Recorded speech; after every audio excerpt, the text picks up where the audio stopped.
Assalamualaikum warahmatullahi wabarakatuh. Selamat pagi. Telah hadir lagi kita dalam acara Tanya Apa Saja, yaitu acara pertemuan dari Departemen Obstetri dan Ginekologi FK UNER, bekerja sama dari staf dari RSUD Kustomo dan Rumah Sakit Universitas Erlangga dan bekerjasama dengan ID dan POGI Surabaya. Seperti biasa, hari ini adalah hari Rabu,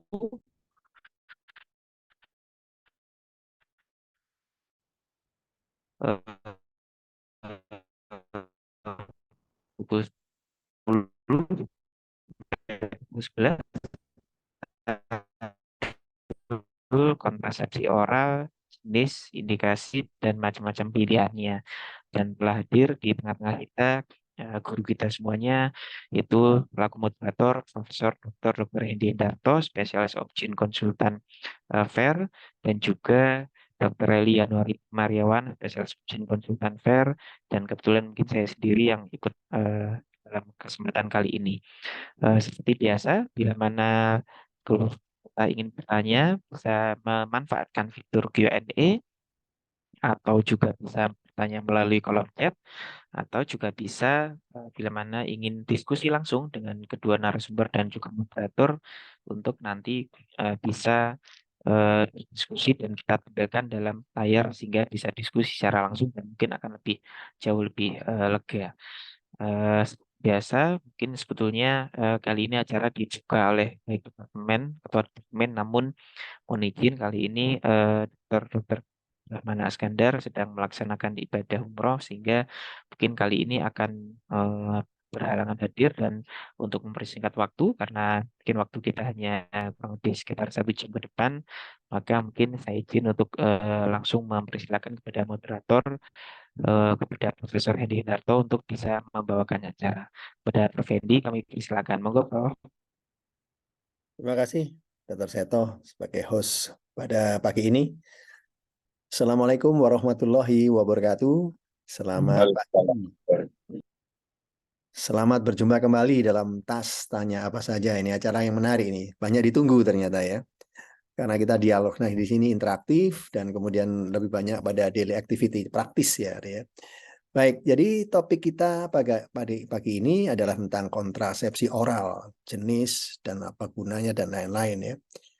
Nah, menarik karena ini banyak dipakai termasuk kontrasepsi dan ada beberapa efek-efek yang bisa muncul dan juga ada efek non kontrasepsi yang juga bisa dipakai, yang meskipun off label gitu ya. Baik, sebelum kita menunggu dari pertanyaan-pertanyaan dari teman-teman, mungkin Dr. Reli bisa menyampaikan bagaimana sih kontrasepsi oral saat ini secara singkat saja dulu. Silakan Pak Reli. Oke, terima kasih Prof. Hendy. Terima kasih Dr. Seto. Jadi topik kita hari ini tentang masalah kontrasepsi oral ya.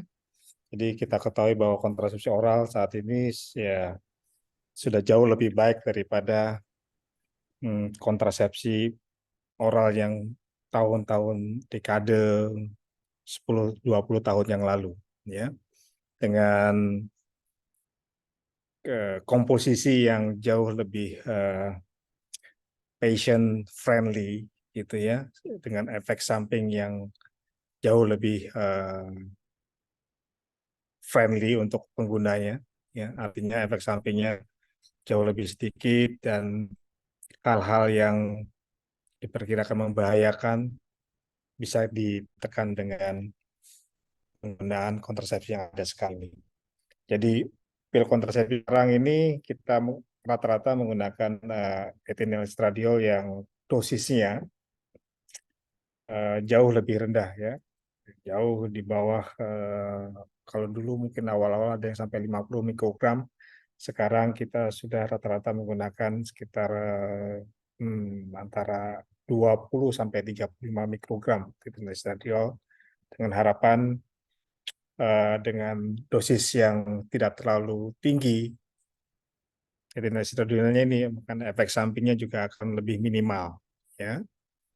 Kemudian juga penggunaan progestogennya juga macam-macam ya, ada yang golongan yang yang trisperinon ya, anti spironolakton, di mana dia juga mempunyai efek yang lebih ringan terhadap water retention. Jadi ini baik untuk mereka-mereka yang ada riwayat hipertensi, kemudian ada yang riwayat yang takut kegemukan gitu ya, dengan menggunakan derivat dari seproteran asetat ini. Kemudian juga ada pula penggunaannya tadi juga macam-macam, tidak hanya kontrasepsi saja. Saat ini pil kontrasepsi juga bisa digunakan untuk penyakit-penyakit ginekologi yang lain, terutama masalah endometriosis, kemudian masalah sindroma ovarium polikistik, dan masalah-masalah yang lainnya seperti pada gangguan siklus haid, abnormal uterine bleeding, ya, perdana uterus abnormal. Kita masih saat ini menggunakan pil kontrasepsi di luar penggunaan untuk mencegah terjadinya kehamilan. Demikian, Prof. Hendy, dari saya. Terima kasih, Dr. Eli. Wah, menarik ya. Jadi makin berubah. Jadi formula-formula baru pil kontrasepsi saat ini banyak berubah dari estrogen, hormonal estrogen, hormonal progesterogennya, dampaknya menyesuaikan dalam kondisi yang ada ya, gitu ya, Pak Redi ya. Pak Ya, Seto, ya, ada tambahan enggak ini? Bagaimana saat ini posisi pil kontrasepsi yang saat ini? Silakan Pak Seto. Matur nuwun, Prof. Hendy, Dr. Eli, guru-guru saya mungkin saya hanya mungkin mengulang tapi mungkin sekaligus biar supaya lebih mudah mungkin saya ada slide supaya punya gambaran lebih gampang kira-kira seperti apa sih yang dimaksud itu. Jadi yang tadi dengan Dr. Eli sudah sangat-sangat jelas tadi menggambarkan bagaimana gambaran atau posisi kontrasepsi KB ya. Dia balik lagi tadi yang ideal ya semuanya kalau bisa ya efektif, efisien, tanpa gagal. Tapi tentunya tidak ada satupun kontrasepsi yang ideal. Dan justru itu adalah tantangan kita sebagai pengguna atau dalam arti yang memberikan resep kepada pasien untuk kira-kira milih yang cocok yang mana. Dan dunia tidak lupa tadi yang kan Hendy tadi, bahwasanya ada manfaat non kontraseptif yang itu bisa kita berikan meskipun juga yang tidak lupa kita harus memberikan KIE yang cukup karena tidak jarang kita berikan sampai pada mereka yang belum nikah atau nona. Jangan sampai mereka salah asumsi kita berikan KB atau kontrasepsi, biasanya nanti akan ada protes dari orang tuanya. Ya. Dan akhirnya dengan kita berikan efek samping yang minimal, maka tentunya akan meningkatkan compliance atau ketaatan. Nah, kita tahu sendiri bahwasanya penggunaan kontrasepsi saat ini karena konsekuensinya tadi dikatakan dokter Reli dosisnya semakin rendah, maka konsekuensinya adalah penggunaannya yang harus rutin dan masuk juga jam waktu kedisiplinan penggunaannya yang sangat dituntut. Sehingga itulah kenapa kalau kita berikan yang tidak tepat dengan efek samping yang mungkin besar, akhirnya juga compliance juga menurun. Nah ini hari ini ada mungkin yang kita tahu jenis-jenisnya itu pil KB kombinasi, progestin only pill atau dengan yang untuk emergency. Mungkin kita lebih banyak hari ini yang mungkin kombinasi. Jadi yang disebut Play rata-rata sekarang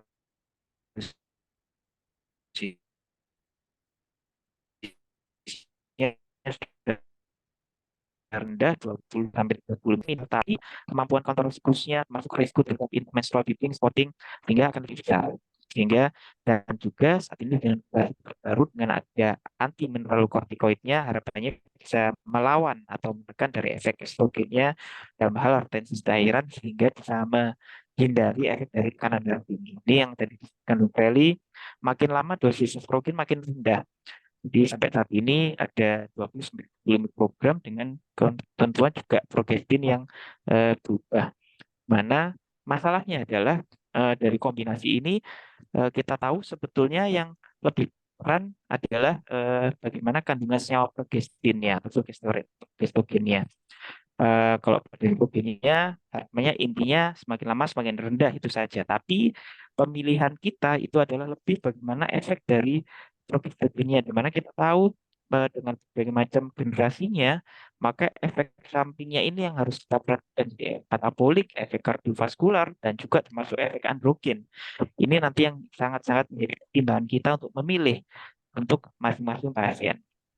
Ini sekilas saja, kolesterol mungkin yang saya lingkari yang merah itu yang seringkali kita pergunakan sehari-hari, methyl asetat, asetat, enojet, levonorgestrel, dan juga drospirenol itu yang mungkin yang paling banyak sekarang beredar di pasaran. Di mana tadi yang kita tentukan pemilihannya apa, yang harapannya bisa ideal, ya tentunya pasti punya aktivitas gesterogenik. Tapi tidak cukup itu, harapannya juga dia tidak mempunyai efek androgen, sehingga virilisasinya atau androgeniknya juga minimal. Sehingga harapannya tidak menimbulkan efek samping ke arah hiperandrogen dan juga tentunya dengan nilai tambah tadi dia mempunyai sifat anti mineralokortikoid sehingga bisa melawan efek dari estrogen, harapannya tidak meningkatkan tensi cairan dan juga tidak meningkatkan tekanan darah pada mereka yang memang sudah ada kecenderungan demikian. Nah ini tadi kalau dari sisi anti androgenik tentunya kita harapannya kita bisa milih golongan yang anti androgenik mana dari beberapa turunan tadi dari turunan progesteron, turunan testosteron dan juga yang lainnya kita. Wah, putus sih Pak Seto ini ya. Baik, Iya, mungkin ada gangguan sinyal ya. Baik, terima kasih.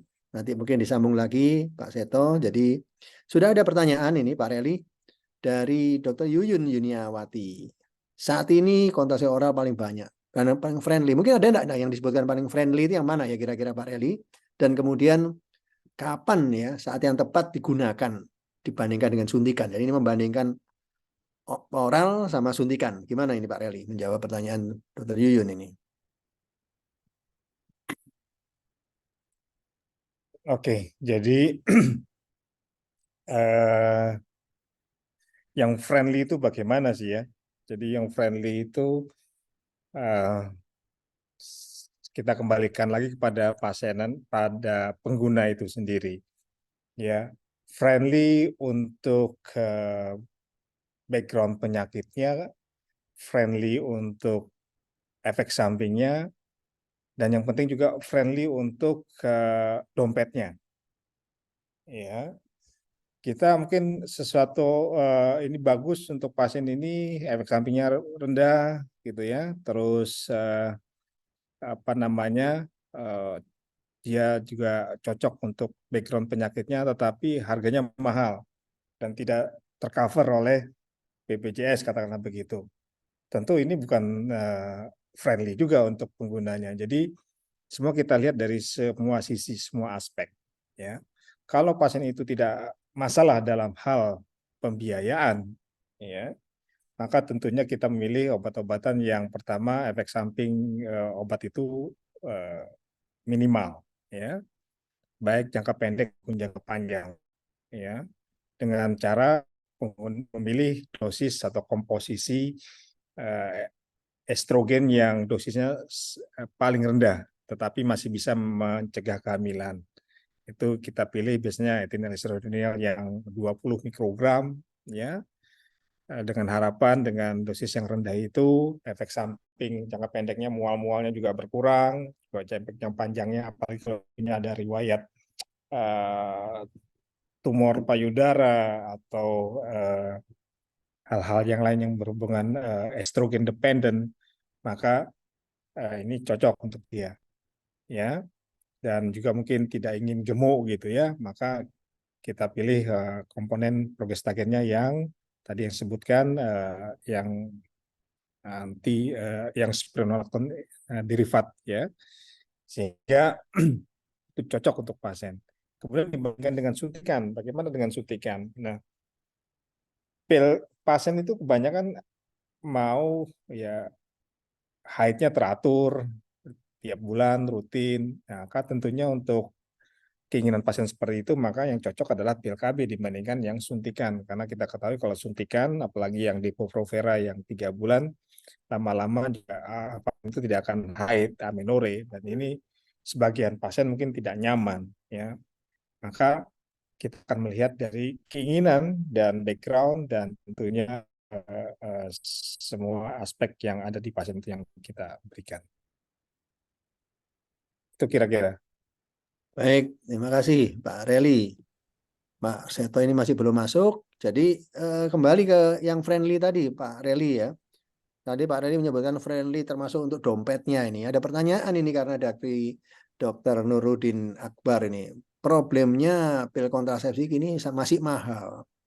Apakah kontrasepsi yang lama mikroginon itu masih layak? Gitu. Ini pertanyaan menarik ini karena menyangkut kantong ini ya, dompet. Silakan Pak Reni.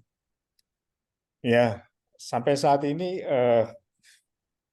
mikroginon yang istrinya ethinyl estradiol 35 kalau tidak salah dan levonorgestrel 1 miligram kalau tidak salah, maaf saya coba dicek lagi, masih layak dipakai kalau mamanya pasien itu tidak ada background penyakit atau latar belakang disease yang merupakan kontraindikasi untuk penggunaan mikroginon tersebut, ya. Apalagi yang dosis tinggi, yang tinggi saat ini ya, ethinyl estradiol 35 mikrogram atau 30 mikrogram.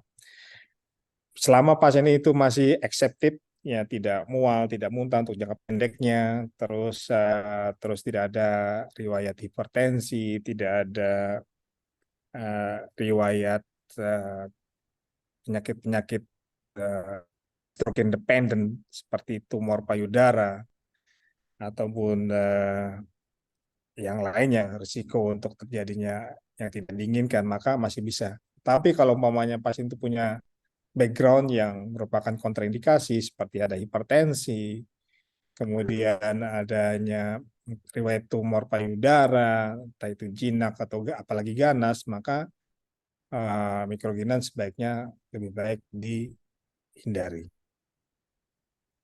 Baik, terima kasih Pak Reli. Pak Seto sudah bergabung kembali? Sampun Prof. Ngapunten. Aman ya, nggak apa-apa ya. Sehat-sehat. Nggih. Ini langsung pertanyaan ya Pak Seto. Nggih, ya Ini Prof. ada pertanyaan dari ini tanpa nama ini ya. Tentang penjelasan KB suntik 3 bulan. 3 bulan itu berarti yang isinya progesterogen ini ya. Dengan untuk menekan endometriosis post operasi kista endometriosis. Nah, ini menarik nih. Ada efek kontrasepsi yang kontrasepsi ini ya. Menarik nih. Jika masih memungkinkan rutin dikerjakan di daerah, bagaimana penggunaannya ini? Apa bisa memberi informasi ini, Pak Seto? Monggo. Nggih Prof. Matur. Jadi memang pada kasus yang apa kalau tidak salah ini tidak ada kasus shocknya ya. Jadi usia 35 tahun dengan sudah punya 3 anak eh beri menstruasi teratur tapi tiba-tiba tidak menstruasi. Apa yang ini nggih Prof? Kasusnya Bukan. ya. Yang Oh yang bukan. atas. Oh Pak, Ya, mungkin saya baru suntik 3 bulanan itu. Suntik 3 nggih nggih. bulan yang masih atas Oh, untuk endometriosis. iya, dia Prof. Matur nuwun. Jadi eh, sebetulnya memang ya gitu kembali lagi tadi dari efek masing-masing golongan progesteron. Jadi memang betul ini pertanyaan yang umum dan memang jamak di lapangan ya, artinya keterbatasan akses terhadap pertama ya progesteron atau progestin generasi terbaru ya, kita tahu ya di daerah mungkin belum ada atau belum banyak didapatkan, sehingga tentunya yang paling gampang paling mudah ya memang dari eh, senyawa progesterogen atau yang ada, jadi FKG, MPA biasanya itu yang seringkali digunakan. Sebetulnya kalau secara teoritis tadi ya seluruhnya memang pasti punya efek anti estrogenik. Jadi tapi memang dibandingkan dengan generasi yang terbaru, maka tentunya memang pasti ada kelemahan termasuk tadi ya efek metaboliknya, efek androgeniknya dan yang lain-lain. Tapi tentunya bila mana tidak ada senyawa lain atau preparat lain ya, sebetulnya ini memang jadi salah satu alternatif meskipun ya mungkin alternatif bukan yang utama. Mungkin demikian, Prof. Oke, jadi masih memungkinkan ya dipakai ya yang suntikan ini ya. Ini kalau dilanjutkan pertanyaan di bawahnya dari Dr. Dwi Krishna ini ya. Pil KB sekarang dari tadi suntik tadi sekarang pil KB yang paling cocok untuk endometriosis ini dengan infertil primer ya. Bagaimana sebaiknya pemberiannya ini? Karena endometriosis dengan infertil. Nah, ini KB apa KB pil ini juga cocok untuk diberikan ini. Silakan Pak Seto melanjutkan pertanyaan tadi ini. Oke, atau non, Prof. Mungkin nanti dilengkapi disempurnakan Dokter Eli. Jadi yang kita tahu saat ini sebetulnya memang ada masih beberapa macam kontroversi. Ini kalau kita hanya bicara masalah pil KB-nya sendiri. Jadi untuk menekan endometriosis, di mana tentunya yang terakhir bahwasanya dikatakan bagaimanapun senyawa estrogen yang ada di pil KB kombinasi ini ternyata juga masih memungkinkan untuk merangsang. Jadi tidak hanya sekedar menekan, jadi bisa merangsang pertumbuhan dari lesi-lesi endometriosis. Sehingga inilah yang sampai sekarang sebetulnya kalau kembali lagi kita bisa bicara dalam kondisi ideal, maka ya ada baiknya memang kita menggunakan yang progesteron yang only, di mana saat ini mungkin yang paling ideal lagi kita katakan ya generasi terbaru, di mana mungkin golongan Denoges seperti itu yang bisa menekan atau memaintain angka estrogennya tidak terlalu rendah, masih di angka sekitar 30 sampai 50 mikrogram per ml. Jadi harapannya juga kita tekan estrogennya, tapi pasien tersebut tidak jatuh dalam kondisi betul-betul hipoestrogenik sehingga gejala menopause akan muncul dan lain-lainnya. Tapi itu bila mana kita hanya pikir masalah PKB dalam endometriosis. Tapi ternyata kasus yang diutarakan lebih berat ini yang berhubungan dengan infertilitas. Dimana kita tahu ya sampai saat ini sayangnya semua golongan atau generasi PKB ya belum ada obat-obatan yang bisa menahan atau menurunkan estrogen tanpa menekan ovulasi. Jadi pada kasus infertilitas tentunya dengan pengobatan dengan PKB ini bukan pilihan utama bila mana pasien tersebut sedang atau menginginkan. Kecuali kalau memang misalnya yang sering kita dapatkan di kasus di poli, tentunya di stomol lebih berat, di mana dia siap untuk sudah sangat-sangat indikasi kelainannya sangat berat, indikasi untuk bayi tabung, maka belum siap pasiennya, maka kita untuk sementara waktu ya bisa kita berikan dengan terapi oral, tapi tentunya harus ada jangka waktunya. Demikian, Prof. Baik, terima kasih. Jadi memungkinkan ya. Tapi kita tahu ini ya, saat ini kan juga ada sediaan pil kontrasepsi yang progesteron only ya. Jadi mini pil dan lain-lainnya ini. Jadi kayaknya memungkinkan juga ya untuk endometriosis. Iya, gimana Pak Reli kira-kira nih yang pil Iya. KB yang isinya progesteron aja. Iya, jadi kalau menggunakan pil KB yang progestagen only itu sebenarnya seyogyanya adalah untuk orang menyusui ya. Eh, Nah, kelemahannya adalah kalau untuk yang menyusui itu kalau progestagen only itu waktunya harus on time ya karena half life-nya pendek. Cuman itu kalau untuk kontrasepsi ya, takut kalau gagal gitu. Tapi kalau untuk endometriosis, saya sendiri belum punya pengalaman penggunaan pil KB yang menyusui yang progesteron only ini untuk endometriosis karena waktu paruhnya kan pendek sekali. Sedangkan endometriosis ini kan penyakit yang jangka panjang, long term treatment. Sehingga apakah efektif untuk pengobatan endometriosis untuk obat yang pil progestagen only yang notabene untuk menyusui. Nah, saat ini pengalaman untuk endometriosis, terutama yang pain, nyeri, itu kadang sering sekali dengan suntikan progestagen only yang 3 bulan, itu nyerinya masih belum begitu hilang total dibandingkan dengan Dienogez yang khusus untuk endometriosis. Jadi kalau umpamanya pil only yang sejatinya untuk menyusui dipakai untuk endometriosis, saya sendiri tidak merekomendasikan karena waktu paruhnya cukup pendek, sedangkan endometriosis ini butuh waktu yang jangka panjang sehingga untuk mengatasi masalah nyeri dan untuk menurunkan kekambuhan, saya belum punya pengalaman terus terang. Jadi Baik, seperti itu, Prof. baik, makasih. Ya, memang progesteron itu kan banyak ya tipe-tipenya. Jadi kita mesti pandai-pandai memilih gitu ya untuk tipe-tipe. Kalau endometriosis yang Dienogez kan progesteron yang hibrid gitu ya, generasi keempat gitu ya. Jadi berbeda kayaknya ya. Baik, kita lanjutkan lagi ini. Ada beberapa pertanyaan ini. Ini menarik juga ini. KB hormonal ada efek kekentalan darah? Pertanyaannya. Apakah dalam kondisi ini ada batas-batasan waktu seseorang boleh menggunakan KB hormonal untuk kondisi yang memperhatikan kekentalan darah ini? Gimana? Monggo, siapa yang mau jawab ini? Pak Seto atau Pak Reli atau bergantian, silakan. Ya, Ya, mungkin ya, ya monggo Dr. Eli. oke, baik. Untuk kekentalan darah ya, KB Ya, oral. Ya, jadi kekentalan darah itu ya pertama dikaitkan dengan penggunaan estrogen ya. Estrogen itu seperti apa ya? Kalau seperti pedang bermata dua gitu ya. Jadi dalam terlalu tinggi dosisnya dia akan menyebabkan terjadinya kekentalan darah. Makanya itu saat ini semakin generasi yang terbaru pil-pil KB itu rata-rata menggunakan estrogen yang dosisnya sangat rendah. Tujuannya adalah untuk menurunkan risiko terjadinya peningkatan kekentalan darah, tromboemboli, ya. Karena ditengarai semakin dulu penggunaan pil kontrasepsi yang dosis estrogennya terlalu tinggi itu memicu terjadinya tromboemboli, terjadinya stroke ataupun justru menimbulkan tadi apa namanya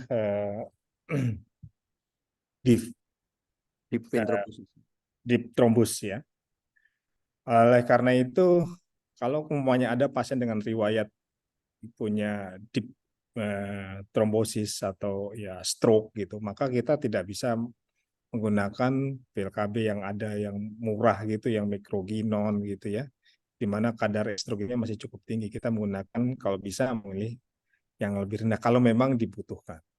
Tetapi kalau umpamanya ada alternatif lain, mereka yang punya riwayat deep thrombosis atau stroke, maka kita tidak menggunakan penggunaan pil kontrasepsi. Meskipun rendah, tapi bisa saja kita untuk jangka panjang khawatirnya akan memicu terjadinya deep endometriosis berulang, deep thrombosis berulang. Ya, terima kasih Pak Reli. Jadi memang kita harus waspada ya. Jadi indikasi, kontraindikasi itu harus diperhatikan sebelum kita memberikan KB pil oral ini ya. Pertanyaan makin menarik ini kalau saya lihat dibaca di sini, pertanyaan dari Dr. Lukas ini. Nah, kalau mau umroh naik haji ini ya, bagaimana? Ini kan bisa untuk mengatur ya, mengatur pola haidnya ini.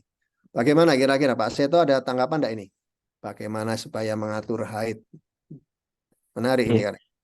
ya, benar, Prof. Mungkin ini tuh pertanyaan jadi memang kemana-mana karena ini indikasi jadi jadinya sangat menarik. Nah, untuk pengaturan untuk haid atau umroh, kita tahu mungkin umroh rata-rata kurang lebih sekitar 9 harian ya. Itu mungkin nggak kurangi ngelencarnya ya. Biasanya paket sama sama ke luar negeri dan yang lainnya. Jadi kalau ibadahnya sendiri itu, cuman sayangnya memang yang satu yang hal yang paling menarik dari pasien-pasien kita itu adalah selalu dadakan itu pasti. Jadi kapan dok, kapan bu berangkatnya besok, kapan berangkatnya besok lusa. Nah itu yang jadi tantangan kita karena seringkali kita tidak bisa mengatur eh, apa dengan ideal. Jadi bagaimana sebetulnya kalau mau paling ideal ya kita 3 bulan sebelumnya kita lihat pola haidnya bagaimana, syukur-syukur teratur, dan bahkan dalam kondisi paling ideal atau terbaik bisa jadi pasien tersebut mungkin tidak perlu mengkonsumsi kalau memang kiranya siklus haidnya teratur dan memang diperkirakan tidak haid gitu. Jadi tapi sayangnya memang jarang yang kondisi ideal demikian, seringkali berangkatnya dadakan dan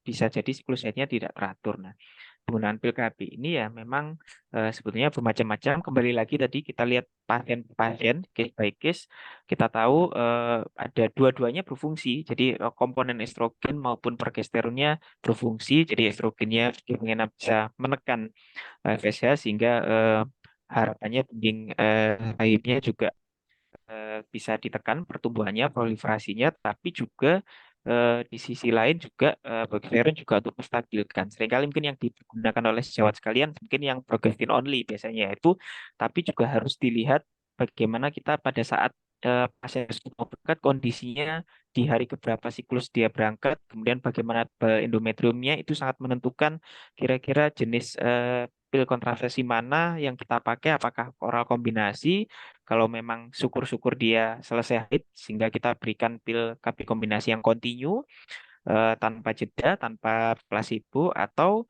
misalnya kita juga bisa memberikan progesterone pill bila mana tentunya dinding rahimnya juga dalam kondisi yang sudah tipis dan tentunya tidak ada risiko untuk, dan juga jangan lupa juga tadi kembali lagi faktor risiko terhadap paparan estrogen tersebut pada mereka yang obesitas, tekanan darahnya tinggi dan lain-lain, kita juga harus pikirkan. Mungkin itu pertimbangannya, Prof. Mungkin disempurnakan, Dokter Eli.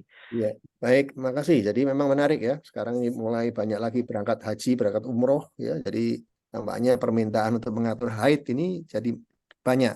Nah, yang banyak itu di lapangan itu mereka menggunakan progestogen ya, norepinephrine itu ya untuk tidak haid di sana. Nah, kalau dibandingkan dengan pil kontrasepsi kombinasi ini bagaimana Pak Rel ini? Mana yang lebih cocok kalau supaya bisa aman berangkat ibadah di sana ini? Ya, baik. Jadi kalau ya penggunaan eh, mencegah haid pada ibadah haji yang hanya menggunakan progestogen only, ya, norepinephrine acetate gitu ya. Itu penelitian kita, penelitian Propus dan kawan-kawan, itu ternyata angka terjadinya spotting itu lebih tinggi dibandingkan pada mereka yang menggunakan pil kontrasepsi kombinasi, ya. Karena kita ketahui kalau penggunaan eh, progestogen only pada pencegahan haid pada haji, apalagi penggunaan jangka panjang ya lebih dari 1 bulan, maka akan menyebabkan terjadinya penipisan dinding endometrium, atrofi dinding endometrium, dan ini akan memicu terjadinya perdarahan lucut ya, spotting. Dan ini sebagian ada yang merasa nggak nyaman pada penggunanya, ada sebagian ya nggak apa-apa. Namanya juga ibadah haji dan itu sudah berusaha, dan ini efek karena bukan haid tapi karena efek penggunaan obat-obat progestagen tadi, sehingga orang itu bisa menerima, jadi tetap melakukan ibadah haji selama konseling kita bagus. Tetapi kalau umpamanya itu untuk pasien merasa tidak nyaman, kalau dia merasa ingin betul-betul amenorrhea tanpa terjadinya spotting, maka pilihannya adalah penggunaan pil kontrasepsi kombinasi. Karena dengan adanya kadar estrogen yang tidak terlalu tinggi, ya bisa mempertahankan endometrium tidak terlalu tipis dan mencegah terjadinya spotting. Itu dari saya. Terima kasih. Jadi memang begitu ya. Jadi banyak sekali pertanyaan-pertanyaan seperti ini, pasti banyak ini ya.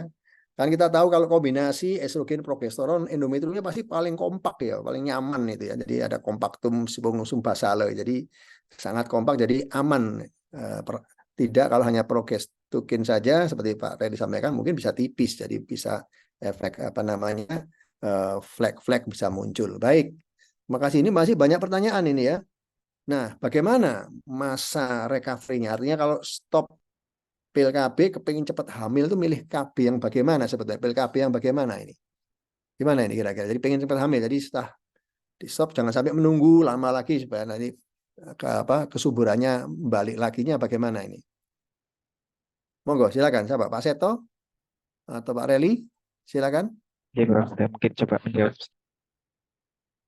Jadi sebenarnya masih menyambung tadi dari pertanyaan terakhir tadi, jawaban terakhir bahwasanya memang kita tahu yang terbaik ya tentunya bagaimana kita mendekati yang normal atau fisiologisnya gitu. Jadi artinya kalau bisa ya tetap paduan antara estrogen dan progesteron itu adalah yang baik sebetulnya untuk kita mendekati eh, fisiologisnya, dan dikatakan pada penggunaan pil KB kombinasi untuk masa kembali suburnya ini adalah ada beberapa penelitian. Jadi kalau yang dari European ini memang dikatakan rata-rata hamil ini sudah 5,5 siklus, jadi lepas PKK. Jadi kurang lebih sekitar 5-6 bulan, mungkin kalau siklusnya teratur atau 5 atau 6 siklus, maka dia akan kembali ke dengan normal. Beda halnya dengan memang kalau yang dengan progesteron ini, jadi yang seperti kita katakan memang progesteron atau endometrium itu betul-betul ditekan tanpa adanya proliferasi dari endometrium. Jadi tentunya ini mendekati atau lebih jauh atau kurang mendekati dari fisiologisnya. Jadi dikatakan termasuk juga pada halnya dengan penggunaan disuntik. Kita tahu juga ada yang 1 bulan dan 3 bulan. Saat ini juga ada yang bahkan yang 2 bulan juga ada. Itu tentunya pada mereka yang memang secara rata-rata yang dengan progesterone only, karena kita langsung mensupresi betul pada endometriumnya, dikatakan memang masa kembali recovery kesuburannya memang lebih panjang. Mungkin itu, Prof. Matur nuwun. Ya, makasih Pak Seto. Ini ada kasus ini, ada kasus ditanyakan nih. Pasien umurnya 35 tahun, mempunyai 3 anak. Biasanya haidnya sih teratur, tiba-tiba berhenti tidak mens, amenorrhea sekunder selama 6 bulan. Dicek eh, tes kehamilan negatif. USG didapatkan ovarium, uterus normal, dan ketebalan endometriumnya 1 mili. Apabila di puskesmas hanya ada pil oral kombinasi dan obat noretisteron, apakah bisa menggunakan obat-obat tersebut untuk mengatasi aminosekunder ini? Silakan, Pak Larry. Ya, baik. Jadi sebenarnya kalau ada amenorrhea sekunder gitu, kita harus pastikan kita lacak kausanya ya. Kausanya apa gitu amenorrhea sekundernya itu. Apakah ada masalah di sentral, di hipofisisnya, hipotalamus, ataukah ada masalah di perifer, di ovarium ataupun di uterusnya, di endometrium. Memang kalau di tempat-tempat yang terbatas fasilitas untuk mengevaluasinya itu ya pragmatisnya ya kita memberikan pil kontrasepsi kombinasi.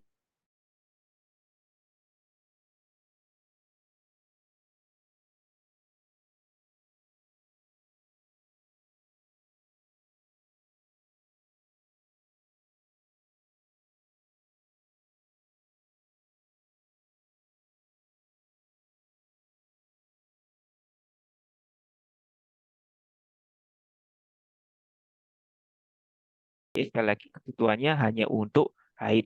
Mungkin demikian, Prof. Dokter Eli sudah kembali. Baik, Pak Reli mau melanjutkan? Tadi sudah dilanjutkan Pak Seto.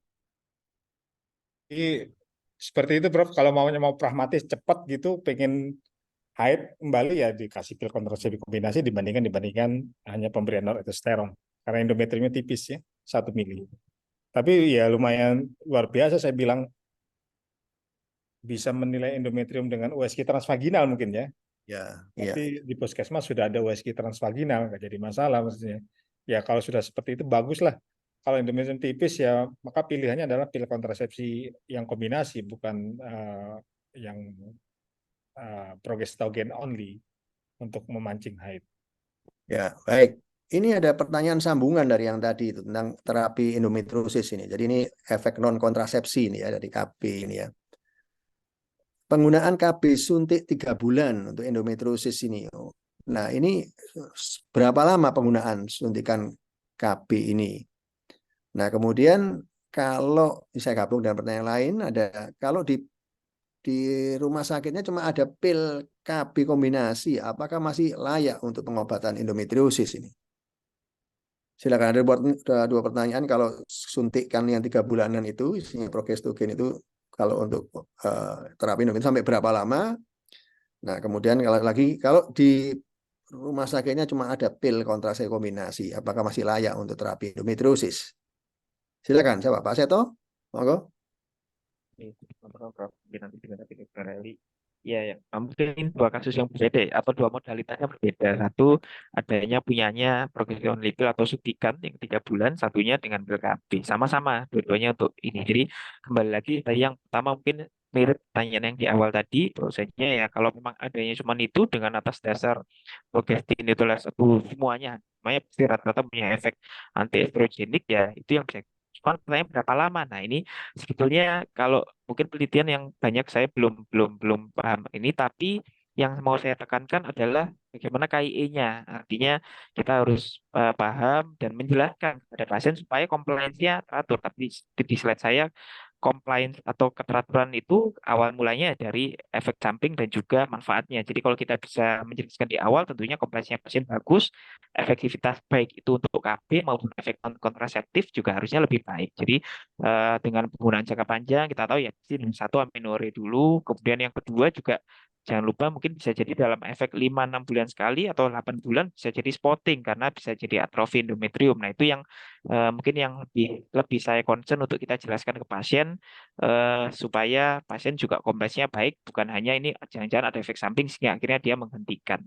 Mungkin itu Prof. Sedangkan yang kedua mungkin kalau masalah PKB kombinasi kembali lagi tadi kalau ternyata adanya hanya itu, yaitu kita harapannya kita bisa menekan efek estrogennya di perifer sehingga akhirnya rangsangan atau stimulasi terhadap lesi endometriosisnya bisa ditekan. Tapi jangan lupa seleksi pasien, mereka punya risiko apa, obesitas, hipertensi, stroke, DVT dan yang lain juga harus dipikirkan. Mungkin tips atau Baik.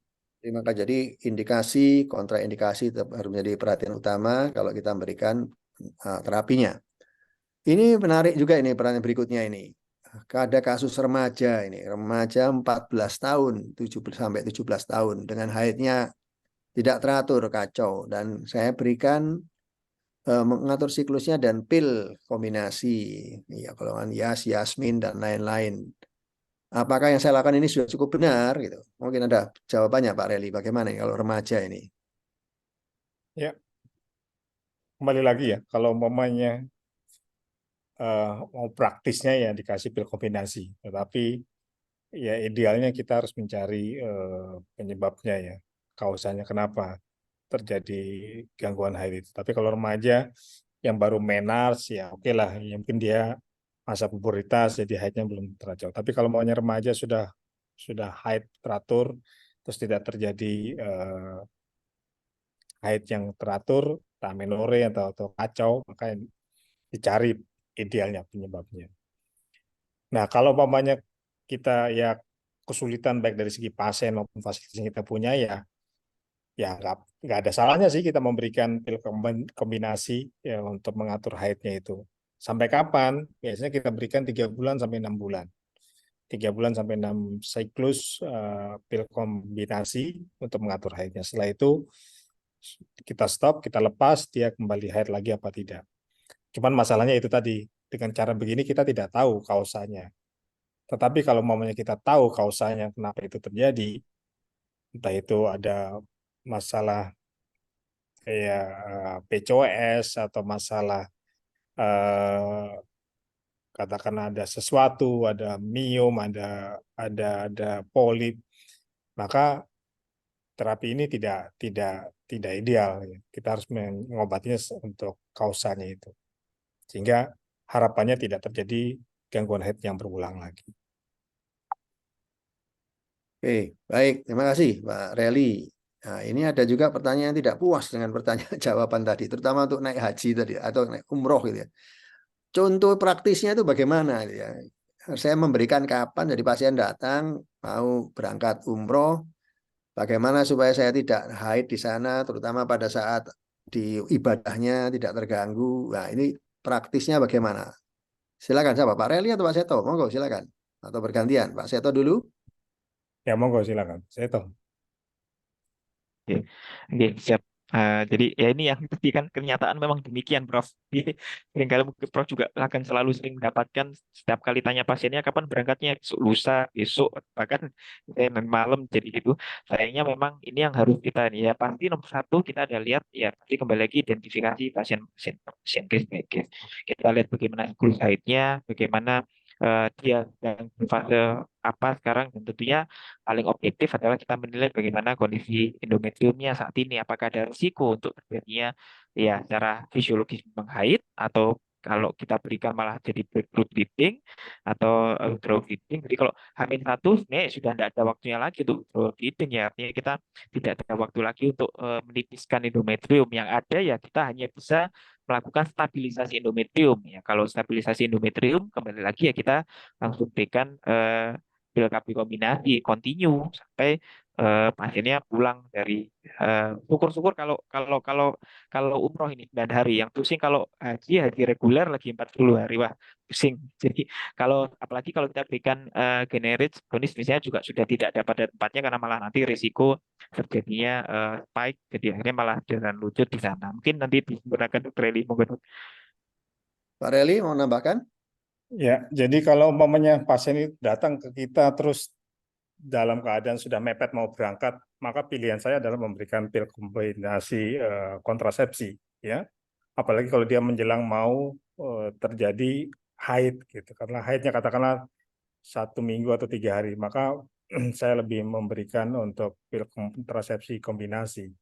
Diberikan sampai kapan? Diberikan sampai selama pasien itu melakukan ibadah haji atau umrohnya, ya. Dan diberikan secara kontinu, ya, tanpa siklik. Jadi obat placebonya dihilangkan, nggak usah diminum. Jadi lebih ideal, lebih mudah kalau pokoknya pasien sudah kepepet gitu, saya lebih cenderung untuk memberikan pil kontrasepsi kombinasi dibandingkan progestagen only. Baik, terima kasih.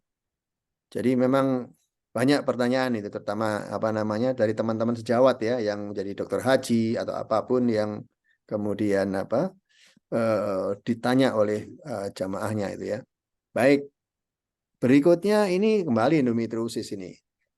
Yang suntik KB yang 3 bulanan itu berarti isinya progestogen itu. Diberikannya kan 3 bulanan kalau untuk kontrasepsi lah. Untuk kalau endometriosis apa 3 bulanan? Apa 1 bulanan? Bagaimana ini jawabannya, Pak Seto mungkin? Ya, Bro.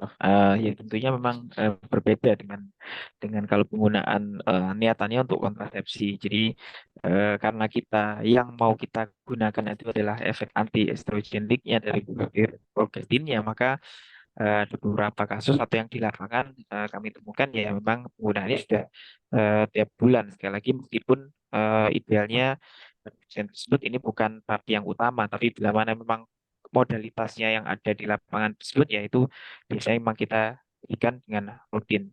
Dan mungkin demikian, Prof. Baik. Nah, ini ada kembali pertanyaan ini. Ini tadi mengenai pola haid yang terganggu atau apapun diobati. Lah sekarang ini kasusnya seorang wanita 24 tahun tapi belum pernah haid sama sekali. Nah, dia Pak Noi gini. Monggo Pak Reli. Ya, jadi kalau terjadi seperti itu amenorrhea primer, ya kita kembali lagi. Saya sampaikan bahwa kita harus mencari kausanya, penyebabnya, kenapa dia tidak terjadi amenorrhea. Ya, tidak serta-merta semua langsung dihantam kromo memberikan terapi pil kombinasi. Ya bisa sih itu digunakan kalau ternyata diberikan pil kontrasepsi kombinasi, ternyata pasien itu tetap tidak terjadi haid, maka ada kemungkinan ada masalah di kompartemen 4-nya. Ya kompartemen 1, sorry. Ya di endometriumnya. Kalau ternyata diberikan pil kontrasepsi tidak terjadi haid.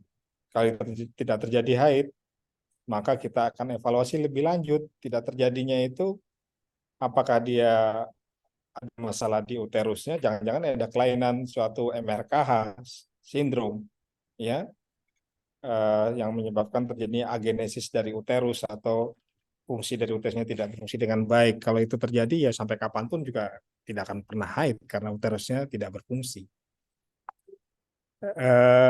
Jadi kita harus hati-hati kalau pada pasien-pasien dengan amenorrhea primer. Boleh mungkin step pertama kita lakukan challenge test ya dengan memberikan EP dengan melalui pil kontrasepsi tadi ya, challenge test ya, negatif terjadi haid apa tidak. Kalau dia tidak terjadi haid ya maka harus dicari. Kalau dia terjadi haid sekali lagi dicari apa penyebabnya, dicari lagi. Ya, apakah ada masalah di ovariumnya, apakah ada masalah di sentralnya. Ya, kalau di masalah di ovariumnya, kita harus ngecek dengan USG transvaginal, apakah masih ada folikel antral, kalau perlu kita cek AMH, kalau perlu kita cek AFSA, gimana fungsi ovariumnya. Kalau ternyata fungsi ovariumnya masih bagus, ya kita akan cek lagi ke sentralnya, FSA-nya bagaimana.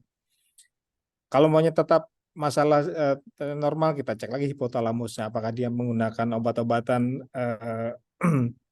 dispepsia ya, yang sentral menggunakan seperti obat-obatan anti muntah gitu ya, yang merupakan dopaminergic ya, anti dopaminergic itu juga mempengaruhi sentral. Jadi semua harus dievaluasi. satu persatu. Baik, terima kasih Pak Reli. Ini menarik ya, karena amenorrhea primer itu susah itu ya, sangat susah. Evaluasinya banyak. Kalau pusing-pusing rujuk saja menemui Pak Seto atau Pak Reli itu ya. Karena evaluasinya biasa kelainan bawaan itu muncul di sini kalau amenorrhea primer itu ya. Baik, wah ini waktunya kayaknya sudah mepet ya Pak Seto ya, betul ya? Iya, Prof. Kita butuh 2 seri khusus untuk KB. Iya, iya, iya, baik. Kalau begitu masih ada enggak ya? Ntar kita lihat masih ada pertanyaan enggak yang belum terjawab ini. Nah, haji sudah, kemudian. Nah, ini mungkin satu terakhir. Nah, kontrasepsi darurat ini masih adakah tempatnya Postinor gitu ya. Gimana, Pak Reli atau Pak Seto? Ya, jadi kontrasepsi darurat, namanya juga darurat ya, itu digunakan hanya untuk sesaat ya, nggak bisa dipakai untuk rutin mestinya seyogyanya ya. Kalau untuk rutin kenapa nggak pakai kontrasepsi yang yang yang pada umumnya gitu. Jadi kalau umpamanya ya biasanya ini dilakukan pada orang-orang yang suami istri yang LDR ya, terus suaminya datang ya, terus pas masa subur bingung ini mau gimana gitu, mau pakai kondom juga nggak mau gitu ya, maka menggunakan kontrasepsi darurat ini. Nah, kontrasepsi darurat tentunya ya hanya untuk kontrasepsi, ya tidak efektif untuk mengatasi penyakit-penyakit yang di luar kontrasepsi. Itu dari saya, makasih. Baik, terima kasih. Waktunya sudah mepet betul ini. Jadi mungkin sebagai akhir bisa memberikan apa? Final statement, pernyataan akhir atau take home message dari Pak Seto bagaimana?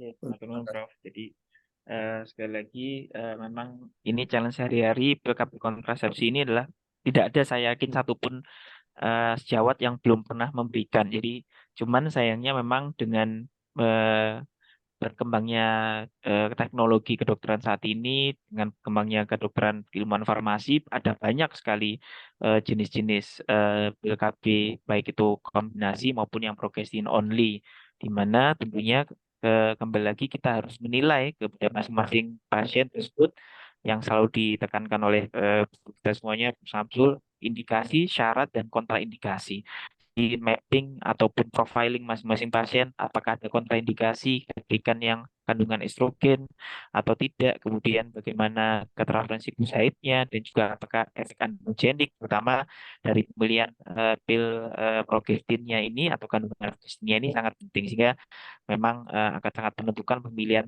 kita. Ya, kita juga terus terang mungkin kalau ini saya mohon maaf sekilas secara teknis, mau tidak mau kita memang harus hafal atau kita harus tahu sediaan pasien apa sediaan-sediaan pil KB yang beredar di pasaran saat ini, sehingga kita bisa tahu oh kira-kira kita berikan yang mana. Mungkin demikian, Prof. Maturnuwun.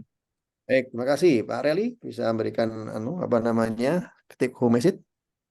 Ya, jadi penggunaan kontrasepsi kombinasi ataupun yang progesterone only itu harus kita berikan pada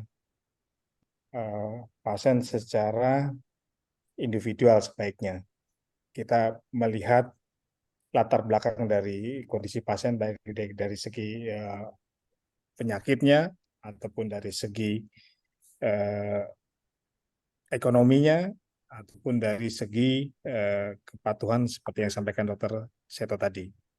Ya. Dan saat ini kontrasepsi sudah banyak beredar yang lebih friendly untuk penggunanya, friendly baik untuk dari segi penyakitnya, friendly dari segi dompetnya, juga banyak pilihan. Ya, sehingga kita dalam hal memberikan kontrasepsi pil ini, kita bisa memberikannya secara tepat pasien, tepat waktu, dan tepat pemberiannya.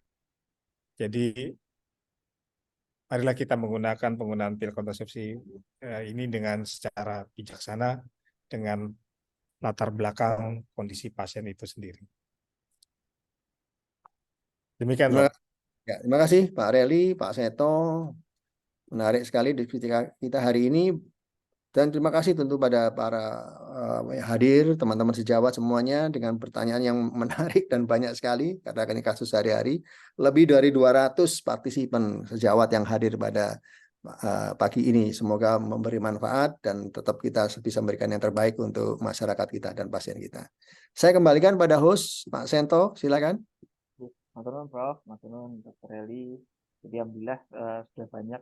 Mungkin ada beberapa pertanyaan mungkin yang belum puas dijawab ya. Jadi ini tadi total udah 22 pertanyaan lebih. Mungkin kita akan berikan kesempatan untuk kalau di veto maternal itu sesi preeklamsi. Jadi kalau di kita ini pil KB ini di VER ini ternyata nanti mungkin kita butuh sesi kedua karena pasti banyak pertanyaan dan juga narasumber yang lain ada Dr. Rason, Prof. Lila, Prof. Samsul dan yang lainnya. Jadi atau mungkin nanti kita bisa masukkan sebagai saya pikir untuk tema di DKB. Jadi sekali lagi sekaligus mengingatkan kepada seluruh peserta semuanya bahwasanya kami dari Ferry Cabang Surabaya bekerja sama juga dengan staf dari divisi produksi objek FK UNER, Stomo dan RSUA. Minggu depan ini acara PKB Fair tanggal 19 sampai 22. Silakan bila mana berkenan ada waktu kita bisa sekaligus mengunjungi kota Surabaya secara offline. Kita tidak lama tidak bersua, kita bisa mengikuti update atau workshop infertilitas dan juga workshop mengenai inseminasi intrauterin dan juga seminar yang sangat menarik menghadirkan pakar-pakar Prof. Hendi, Dr. Eli, Dr. Rason, Prof. Lila, Samsul dan yang lainnya. Nanti silakan kami tunggu kehadirannya mendaftar di flyer yang sudah disebarkan atau melalui Mbak Yanti. Mungkin demikian, kita ketemu lagi dalam acara Tanya Apa Saja setiap hari Rabu pukul 10 sampai pukul 11, singkat 1 jam, pertanyaan menjawab pertanyaan harian kita. Kami tutup, mohon izin, wassalamualaikum warahmatullahi wabarakatuh. Matur nuwun Prof. Hendi, Prof. Dr. Eli, Dr. Rason. Waalaikumsalam warahmatullahi wabarakatuh.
ya.